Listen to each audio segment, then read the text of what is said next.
thar thapui lo chukro ting ka ao ruai che tu sui lo om nang ya om mi na enge thar thapui a eng ria ye nang ngai azol le chi ro me azing ria ye thar thapui lo chukro in ko mang thar thapui lo chukro ileng du nang in ko mang oh leng zong ta him na ber khoang trôi thay bi lẽ bu vang lai bon soi nua man ti dung tu ni khoa lai khang ko lan na lia thor thapui eng mo yan khoang ron chu ye su ting leng zong ten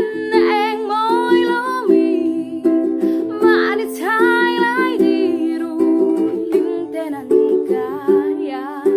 thor thar kai par tan lim ten zayan vo leng lim lui ri nen leng dengan ngai lo ketilayan thar le chi ware tinggi kadon changi idon chine kanun ri kha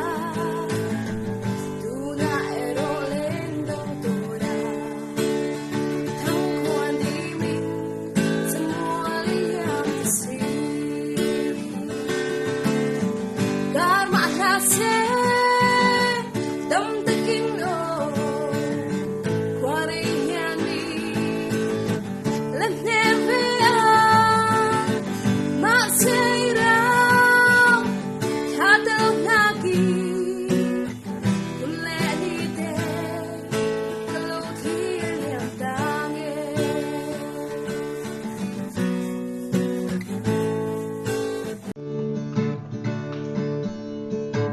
Shingun til lim tu bertlei tir boy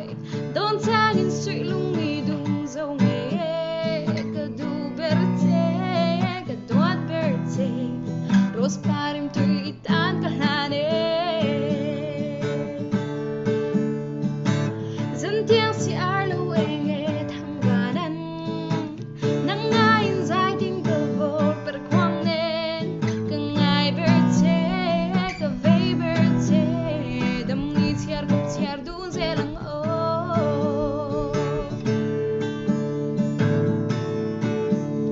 min dem lo la min sel lo la chap al dang to na her mai lo la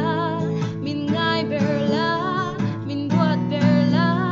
so tin riang valung lo makin nge ya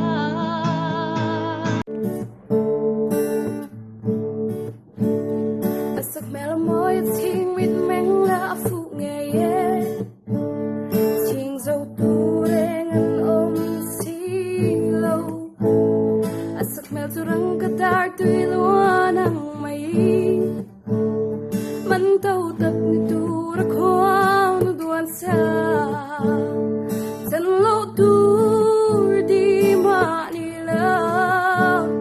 aruk te in ka vei te hi phal sham la